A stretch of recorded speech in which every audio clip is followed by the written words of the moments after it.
আগের দিনের বাসি কড়কড়া ভাত ফেলে না দিয়ে আজকে বানাবো দারুণ একটা রেসিপি। তো কী রেসিপি বানাবো সেটাই তোমাদের সাথে আজকে শেয়ার করব। তো দেখো এখানে তো ডিম ভাজা করে নিয়েছি, একটা ডিম ভাজলাম আর একটা ভেজেছি। আর হচ্ছে ওখানে কেটে নিয়েছি সমস্ত রকম সবজি, গাজর, আলু, পেঁয়াজ, লঙ্কা, টমেটো, ধনেপাতা। আর এখানে যে আগের দিনের ভাত রয়েছে সেই ভাতটা নিয়ে এসেছি। তো এই ভাতটা দিয়ে সবজি দিয়ে কী বানাবো আশা করি তোমরা সবাই বুঝতেই পেরে গেছো। এবার তেলও দিয়ে দিয়েছি কড়াইয়ে, ডিম ভাজাটা তুলে ওই কড়াইতে আমি তেল দিয়ে দিয়েছি। তেল দিয়ে তেলের মধ্যে দিয়ে দিয়েছি কালো জিরে ফোড়ন। এরপর এর মধ্যে এক একে দিয়ে দেবো সমস্ত সবজিগুলো দিয়ে সুন্দরভাবে ভাজা হয়ে যাবে, মানে ভাজা ভাজা করব।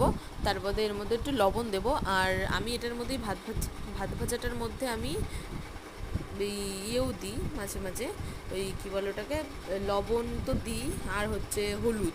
ভাত ভাজার মধ্যে হলুদও দিই, কিন্তু আজকে আমার মনে হচ্ছে যে আমি আজকে একটু হলুদ দেবো না, হলুদ ছাড়া খাবো, দেখবো কেমন লাগে। তো হলুদ ছাড়া আগেও একবার খেয়েছি, বেশ ভালো লাগে হলুদ ছাড়া। তো আজকেও আমি ভেবেছি যে হলুদ দেবো না। তো দেখো আমি এই যে এখানে আলু মানে সমস্ত সবজিগুলো আর কি আমি লবণ দিয়ে ভালো মতো ভেজে নেব। আর আমি একটু যেহেতু এর মধ্যে গাজর কুচি কুচি করে দিয়েছে, গাজরটা দেখবে একটু সেদ্ধ হতে একটু টাইম লাগে, আলু তাড়াতাড়ি হয়েছে যেহেতু একদম কুচি কুচি করে দেওয়া।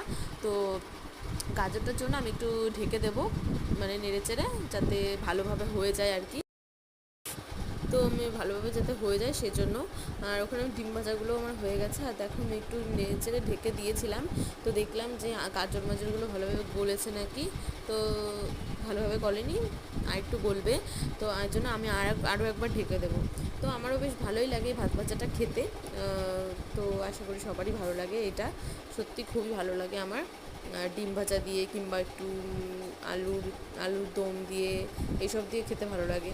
তো যাই হোক, আজকে আমাদের বাড়িতে রান্না হয়েছে, যেহেতু মা বাবা নিরামিষ খায়, মা বাবা ঠাকুমা নিরামিষ রান্না করেছে, সেজন্য বললাম যে কী খাওয়া যায় করে। তো দেখো এর জন্য ভাতটাই ভাজা করলাম, যে সকালে তো খায়, দুপুরে দেখা যাবে, দুপুরে যা রান্না হয়েছে তাই দিয়েই খেয়ে নেবো। তো সেই জন্য দেখো আমি ভাতগুলো ভাজছি। আর কি বলবো, অনেক দিন পর ভিডিও, মানে এরকম রান্নার রেসিপি ভিডিও করছি। আগে তো আমি ডেইলি ভিডিও করতাম, এখন সময়ের জন্য হয় না, আমার এখন সময়ের খুবই অভাব। সেজন্য তাও বাচ্চা কাচ্চা সামলে, সংসারের কাজকর্ম সামলে যেটুকু পারি সেটুকুই দেওয়ার চেষ্টা করি। আর তোমরা সবাই কিন্তু ভিডিওটা ভালো লাগলে অবশ্যই লাইক কমেন্ট করো, তাহলে আমি আরও এরকম সুন্দর সুন্দর ভিডিও ছাড়বো। আর দেখো আমি ভাতগুলোও দিয়ে দিয়েছি, দিয়ে সুন্দরভাবে এটাকে ভেজে নেব। ভেজে নিয়ে এর মধ্যে হালকা একটু গরম মশলা দিয়েছিলাম লাস্টে। তো এই যে রেডি ভাত ভাজা। তো ভিডিওটা ভালো লাগলে অবশ্যই লাইক কমেন্ট করো।